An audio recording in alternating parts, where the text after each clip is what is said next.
Chief justice Islamabad high court Athar Minallah ने सानिया मरी का जिम्मेदार एनडीएमए को करार दिया है। सानिया मरी की तहकीकात के लिए दायर दरखास्त पर समाअत में चीफ जस्टिस अतर मनल्ला ने रिमार्क्स दिए कि सानिया मरी पर इंक्वायरी की जरूरत ही नहीं। अगर नेशनल डिजास्टर मैनेजमेंट अथॉरिटी ने कानून नाफिज किया होता तो मरी में एक भी मौत वाक़ई ना होती। ये इदारा बनाया ही इसलिए गया था कि कानून नाफिज करेंगे। इस कानून में जितने लोग हैं और पूरी रियासत मरी में मरने वालों की जिम्मेदार है। अदालत ने मेंबर एनडीएमए पर बरहमी का इजहार करते हुए वज़ीर आज़म को मीटिंग बुलाने के लिए खत लिखने का हुक्म दिया है। आपको एक मरतबा फिर अपडेट करें कि chief justice Islamabad high court Athar Minallah ने सानिया मरी का जिम्मेदार नेशनल डिजास्टर मैनेजमेंट अथॉरिटी को करार दिया है। सानिया मरी की तहकीकात के लिए दायर दरखास्त पर समाअत में चीफ जस्टिस अतर मनल्ला ने रिमार्क्स दिए कि सानिया मरी पर इंक्वायरी की जरूरत ही नहीं। अगर एनडीएमए ने कानून नाफिज किया होता तो मरी में एक भी मौत वाक़ई ना होती। ये इदारा बनाया ही इसलिए गया था कि कानून नाफिज करेंगे। इस कानून में जितने लोग हैं और पूरी रियासत मरी में मरने वालों की जिम्मेदार है। तफसीलात जाने के अपने नुमाइंदे ज़ीशान सैयद से। ज़ीशान, बताइएगा अदालती कार्रवाई के बारे में। जी बिल्कुल, सानिया मरी पर इंक्वायरी और उनके जो जिम्मेदारान कार्रवाई करने की दरख्वास्त आई थी, इस्लामाबाद हाई कोर्ट ने बड़े सख्त रिमार्क्स दिए। चीफ जस्टिस ने कहा कि एनडीएमए की कमीशन और रियासत जो है सानिया मरी के जो 23 जानकारी हार गए उनके ही जिम्मेदार है। इस्लामाबाद एनडीएमए को कहा कि आइंदा जो हफ्ता है इस में आज जाके वजीर आजम को खत लिखे कि आइंदा हफ्ते में जो है कमीशन का मीटिंग बुलाए और जिम्मेदारान के खिलाफ कार्रवाई करे।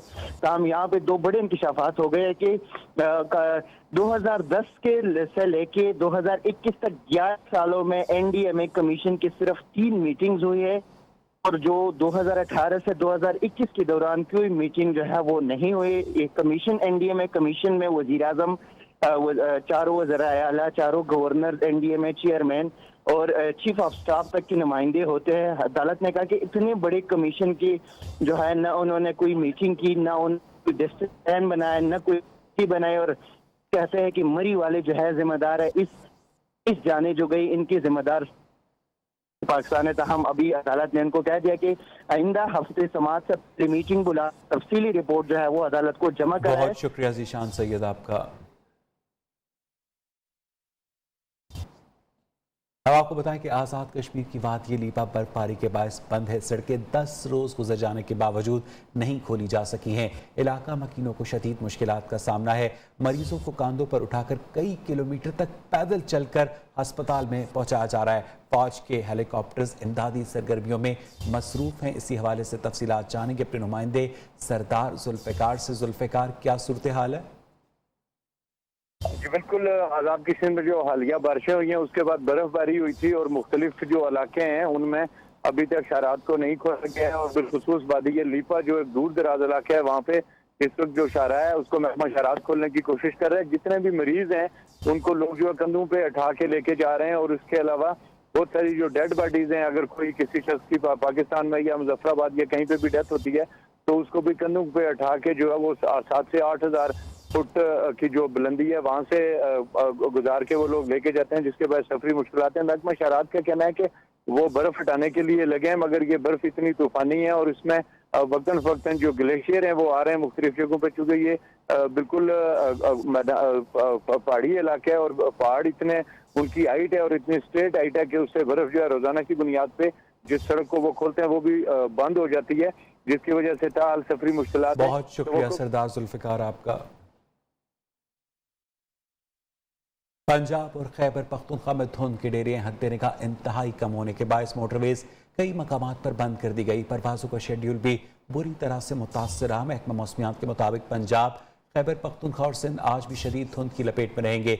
मुल्क के बेशतर इलाकों में मौसम खुश्क और सर्द रहेगा। गुज़िश्ता 24 घंटे के दौरान पहाड़ी इलाकों में मौसम शदीद सर्द रहा। दर्जा हरारत नुक्ता इंजमात से भी नीचे गिर गया। लेह में -16, इस्तोर में -12, जबकि गोपस में -10 डिग्री सेंटीग्रेड रिकॉर्ड किया गया। दर्जा हरारत के साथ दीगर सर्द तरीन मकामात में गिलगित और हुंजा भी नुमाया रहे।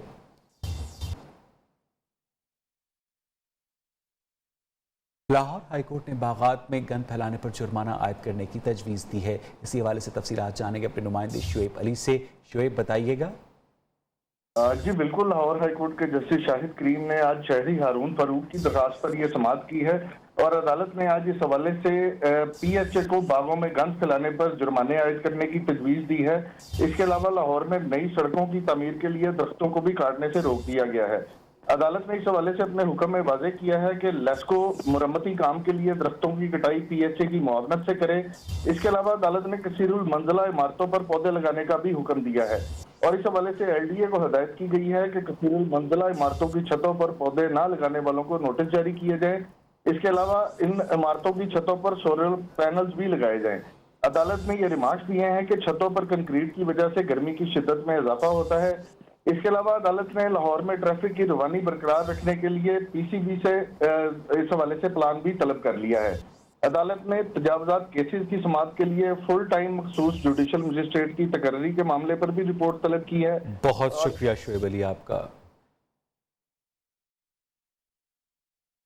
रावलपिंडी की मसाफाती इलाके में घर में गैस लीकेज के बायस मियां बीवी दम तोड़ गए। एक शख्स की हालत तशवीशनाक है जिसे अस्पताल मुंतकिल किया गया है। रेस्क्यू 1112 ने मौके पर पहुंचकर इमदादी कार्रवाई की। उधर कराची में डकैती के दौरान मां और बहन के सामने 9 बेहाता नौजवान कत्ल कर दिया गया।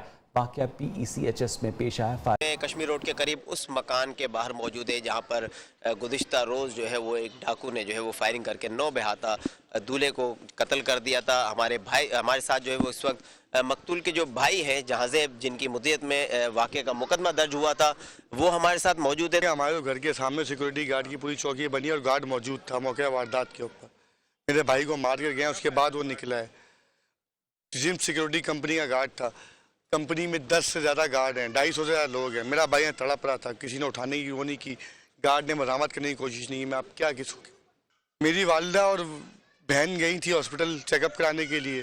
वहाँ से वापसी पे गाड़ी में गई थी, ड्रिप लगी थी तो मेरे बहन उनको छोड़ के चले गए। जो है इस वाक़े के मुल्जिम को जो है वो फौरी तौर पर गिरफ्तार करके करार वाक़ई सज़ा दी जाए। जी, कराची में पासर कैदियों को सहूलियात देने वाले सरकारी और निजी अस्पतालों के नेटवर्क का इंकशाफ हुआ है। हुक्काम के मुताबिक पासर कैदियों को शहर के कम अज़ कम 5 निजी अस्पतालों में रखा जाता रहा। इन अस्पतालों में बेव्यू, हेल्थ विजन, कमरुल इस्लाम, पैंटोनिस और मदर केयर अस्पताल शामिल हैं। इसी हवाले से गुज़िश्ता दिनों 21 कैदियों को मुख्तलिफ निजी और सरकारी अस्पतालों से वापस जेल में मुंतकिल किया गया।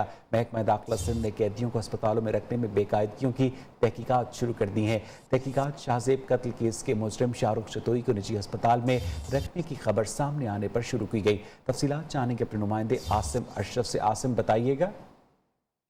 देखें, सिंध भर में जो है वो खास तौर पर इस तरह की सूरत हाल पैदा होती है, लेकिन कराची में शाहजेब कत्ल के जो मरकजी किरदार है शाहरुख जतोई, उनके जेल से जो है वो निजी अस्पताल में रहने की जो खबर के बाद ये इंकशाफ हुआ है कि मजीद जो है वो निजी और सरकारी अस्पतालों में इसी दौरान 21 कैदी थे जो अपनी अय्याशी की जिंदगी गुजार रहे थे। वो सजा याफ्ता कैदी थे। उनमें अगर निजी अस्पतालों की हम बात करें तो निजी अस्पतालों में बाटवा अनीस, बेव्यू और हेल्थ विजन, इसके अलावा वही कमरुल इस्लाम अस्पताल है। इसके अलावा मदर केयर का नाम भी सामने आ रहा है। जबकि जो है वो सरकारी अस्पतालों में NICVD, जिना अस्पताल और सिविल अस्पताल भी हैं जिनमें जो है वो मजमूई तौर पर 21 कैदियों ने अपनी कैद के दौरान यहाँ पर जो है वो अपनी जिंदगी गुजारी है।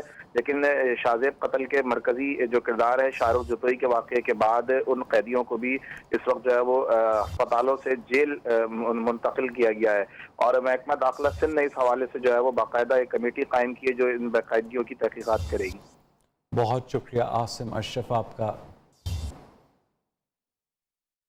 नाजिम जोकियो कत्ल केस के मुल्जिमान की अबूरी जमानत खारिज कर दी गई। पुलिस देखती रह गई। मुल्जिमान मलिर कोट कराची के अहाते से फरार हो गए। फरार होने वाले मुल्जिमान में सलीम सालार, मोहम्मद सोमार, मोहम्मद इसहाक और मोहम्मद खान शामिल हैं। इसी हवाले से तफसीलात जानेंगे अपने नुमाइंदे जुनेद शाह से। जुनेद, बताइएगा। जी बिल्कुल, देखिए, एडिशनल डिस्ट्रिक्ट एंड सेशन जज मलिर की अदालत में नाजिम जोकियो कत्ल केस की समाअत की गई। आज बड़ा अहम फैसला था, फैसला सुनाया जाना था जो कि अदालत ने सुना दिया है।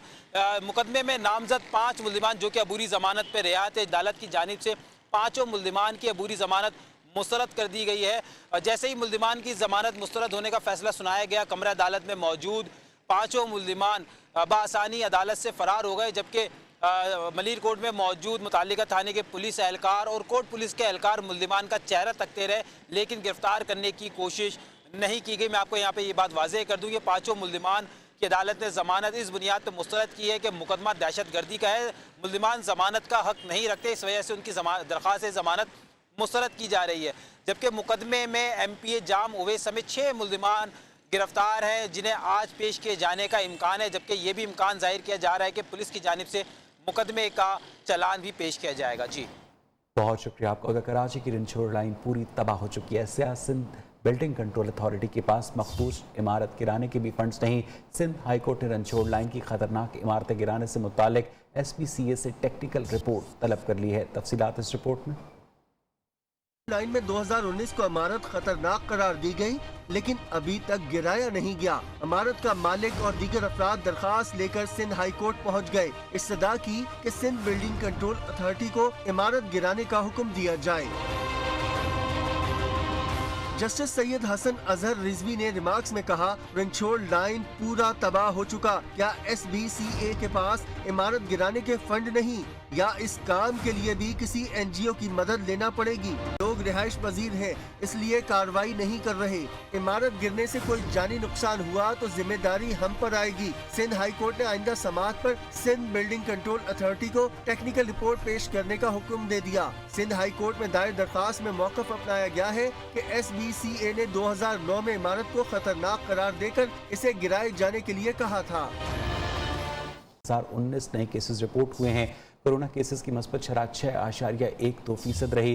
कोरोना वायरस ने मजीद 5 अफराद की जान ले ली। अमवात की कुल तादाद 28,992 हो गई।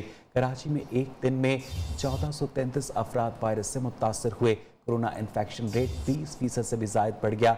लाहौर में कोरोना वायरस के मस्बत केसेस की शरह 10.7 और रावलपिंडी में 7.4% रही।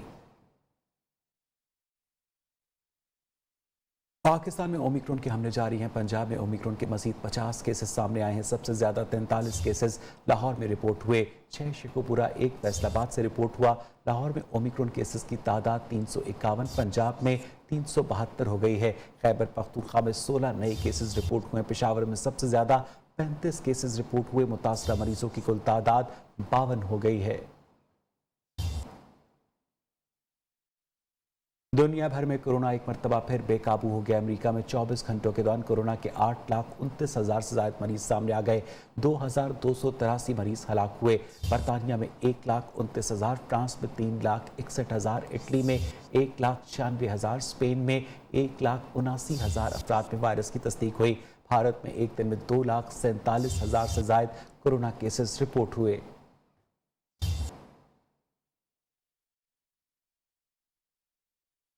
पंजाब में गैर कानूनी तौर पर इंसानी गुर्दों की खरीदो फरोख्त का कारोबार न रुक सका। गुर्दों की खरीदो फरोख्त करने वाला एक और गिरोह मंजर आम पर आ गया। डॉक्टर्स ने गरीब मरीज से गुर्दों की पैवंदकारी के नाम पर लाखों रुपए लूट लिए।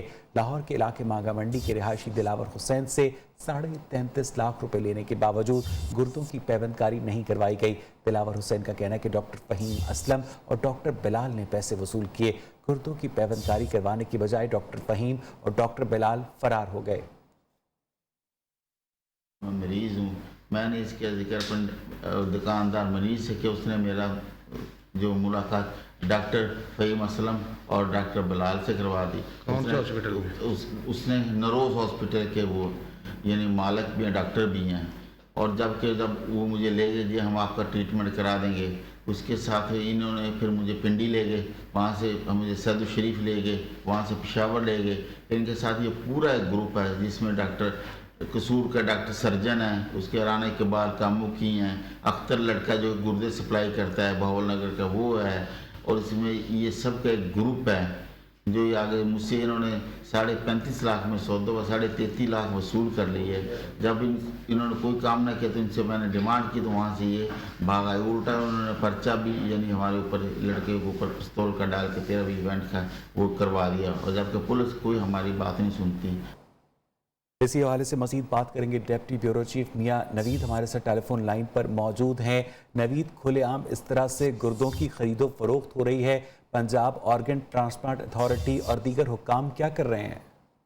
अजीब है तो बिल्कुल ये एक और ग्रोह सामने आ चुका है। इससे पहले भी मुतअद्दिद ग्रोह पंजाब में सामने आए, लेकिन ये Punjab human organ transplant authority जो सिर्फ और सिर्फ स्पेसिफिक किसी काम के लिए बनाई गई है, उनका ये काम था, उनका ये काम है कि इस ग्रोह को भी पकड़े। इससे पहले भी इसी तरह के बहावल नगर के मुतअद्दिद लोग इस कारोबार में मुलव्वस हैं और बहुत सारे जो है वो डॉक्टर्स भी इस कारोबार में मुलव्वस है। लेकिन एक और ग्रोह सामने आने के बाद अब ये गरीब शख्स जिससे सिर्फ पैसे भी लूट लिए गए और उल्टा जो है वो पैसे वापस नहीं किए जा रहे बल्कि उल्टा पर्चा भी कटवा दिया गया। इस मामले पर Punjab human organ transplant authority को फौरी तौर पर नोटिस लेना चाहिए ताकि इस तरह का जो कारोबार जो पंजाब में रुकने का नाम ही नहीं ले रहा है, इसको रोका जा सके। जी बहुत शुक्रिया मियां नवीद आपका।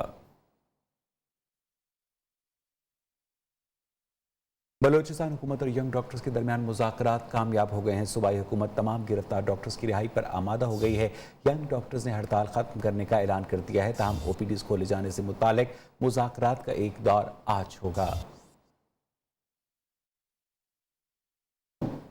और यहाँ वक्त हुआ एक ब्रेक का।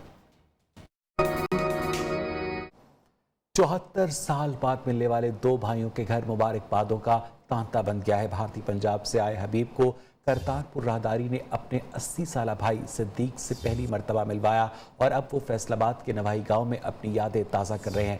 भारतीय शहरी हबीब का कहना है कि सोशल मीडिया पर भाई सिद्दीक से रब्ता हुआ, 2 साल से मिलने की कोशिश कर रहे थे। आखिरकार करतारपुर राहदारी ने भाई को भाई से मिलवा दिया। मज़ीद जानेंगे अपने नुमाइंदे वक्कास शिराज से। वक्कास, क्या मनाज़िर हैं वहाँ पर? जी बिल्कुल, ये फैसलाबाद के इलाका नवाही 255 रेबे के रहायशी मोहम्मद सिद्दीक के बिछड़े भाई हबीब से जो मुलाकात हुई है, इसमें 75 साल बाद भाई से मिलने पर फैमिली को मुबारकबाद देने वालों का इनके घर में तांता बन चुका है। दोनों भाई एक दूसरे से मिलकर आपदा भी हुए थे, काफी देर गपशप भी रही और जिंदगी सिद्दीक का ये कहना था कि जिंदगी हो तो खुदा बिछड़ों को मिला ही देता है। मायूस हो चुका था, हुकूमत ने करतारपुर राहदारी खुली तो मिलना नसीब हुआ है। सोशल मीडिया पर भाई से रब्ता हुआ था, 2 साल से मिलने की कोशिश कर रहा था। पाक हिंद की तकसीम के बाद जो है भाई और वालदा अलग हो गए थे। भाई ने बताया कि वालदा की इंतकाल कर चुकी हैं। सिद्दीक के भाई की ये ख्वाहिश है कि वज़ीर आज़म पाकिस्तान से अपील भी की है कि उनके भाई बहुत शुक्रिया आपका अपडेट करने के लिए।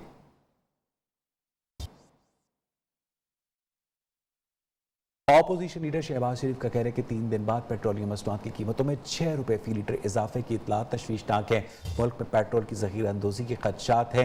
हुकूमत फिलफौर इक़दाम करे, अगर बहरान पैदा हुआ तो जिम्मेदार हुकूमत होगी। उन्होंने कहा कि आटा, चीनी, खाद और पेट्रोल के बहरान घूम घूम कर कौम पर नाज़िल हो रहे हैं।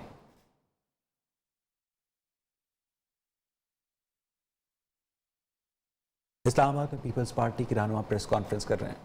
टाइमली इंपोर्ट भी कर सकते थे, लेकिन आपने कुछ नहीं किया। आप इस बात पे सोते रहे, बल्कि इस बीच में से अपने दोस्तों के लिए जो है कोटा के नाम पे चीज़ें निकालते रहे और आम मार्केट में नहीं गई, जिसकी वजह से हर चीज़ बहुत महंगी हो गई।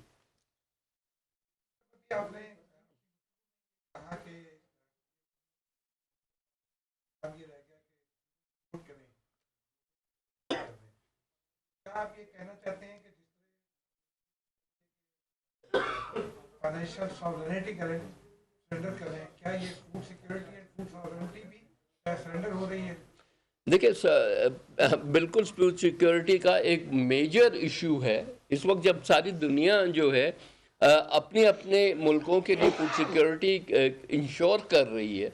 पहले एनर्जी के लिए ज़्यादा वो तवज्जो होती थी, अब जो है दुनिया में फूड सिक्योरिटी पर ज़्यादा एम्फेसिस है।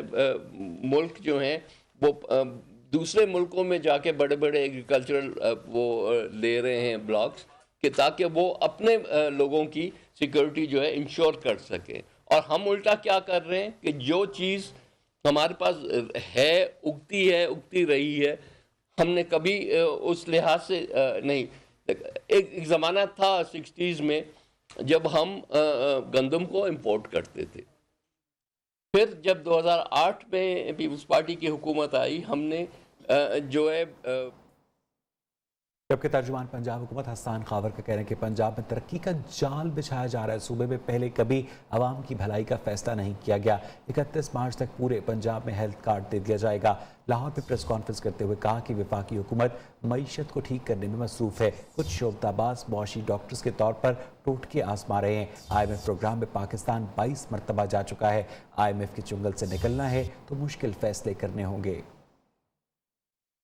आपके वो सियासी शोबदाबाज हैं जो आपको ये कहते हैं कि हमारी पॉलिसियाँ अच्छी थी जब हम धड़ाधड़ कर्जे लेते थे और जब हम फजूल खर्चियाँ करते थे, जब हम करप्शन करते थे, क्योंकि कर्जे की तो कोई कमी नहीं, आप कर्जा लेते जाएं। और आज वो हुकूमत है जो आपको कर्ज़ों से वापस खींच रही है। आवाम को ये फैसला करना चाहिए कि क्या आपने पाकिस्तान को IMF के चुंगल से निकालना है या इस 22 की जगह मज़ीद 50 प्रोग्रामों में और डालना है। अगर आपने IMF के चुंगल से निकलना है तो फिर मुश्किल फैसले करने पड़ते हैं। और यह वक्त हुआ एक ब्रेक का। मांद पड़ने लगा, इंतजामिया की जानिब से साहिल की सफाई की मुहिम जारी है। अब सी व्यू साफ सुथरा और पुरफजा माहौल का मंजर पेश कर रहा है। मज़ीद जानेंगे मोना सिद्दीकी से। जी, कराची शहर का खूबसूरत साहिल इस शहर की पहचान है और ये पहचान उस वक्त मांद पड़ती नज़र आती है जब हम साहिल पर आए और साहिल हमें गंदा मिले, कचरा मिले, जिससे कि माहौलियाती आलूदगी में इजाफा होता है और साथ ही जो आबी हयात है उनके लिए भी ख़तरात लाहक होते हैं। इस वक्त सी व्यू पर सफाई मुहिम हो रही है, जिसके बायस कराची का ये जो साहिल है इस वक्त काफ़ी बेहतर हो चुका है और इंतज़ामिया की जानिब से बताया जा रहा है कि इन 3 रोज़ में तकरीबन 7 टन के करीब जो है वो कचरा यहाँ से जमा किया गया है। ये सालाना मुहिम है मौसम सरमा की जो इंतज़ामिया की जानिब से यहाँ पर की जा रही है और इस वक्त भी जो है ये जो कैंपेन है वो इस वक्त जारी है, जबकि मज़ीद 2 दिन के लिए इस कैंपेन को एक्सटेंड कर दिया गया है। मज़ीद 2 दिन तक इस जो साहिल है हमारा इसकी सफाई की जाएगी। लिहाजा ये जो मुहिम शुरू की गई है ये एक अच्छा इकदाम है जिसके तहत हमारे कराची के साहिल को साफ किया जा रहा है। पाकिस्तान ने जौहरी जंग की रोकथाम और हथियारों की दौड़ से बचने के लिए सलामती काउंसिल के 5 मुस्तकिल मेंबर्स P5 के मुश्तरका बयान को एक मस्बत पेशरफ्त करार दिया है। तर्जुमान दफ्तर खारजा का कहना है कि पाकिस्तान जौहरी हथियारों के किसी भी गैर मजाज या गैर इरादी इस्तेमाल के खिलाफ हिफाजत के लिए तमाम जौहरी ताकतों की जानिब से मौसर इक़दाम की ज़रूरत से मुकम्मल इत्तफाक करता है। ट्रैफिक एरर से अब मिल जाएगी निजात। दुबई में उड़ने वाली इलेक्ट्रिक कार की आजमाइशी परवाज का कामयाब तजुर्बा किया गया है। इसके साथ ही 12 बजे के बुलेटिन में इतना ही। मज़ीद खबरों अपडेट्स के लिए देखते रहिए न्यूज़।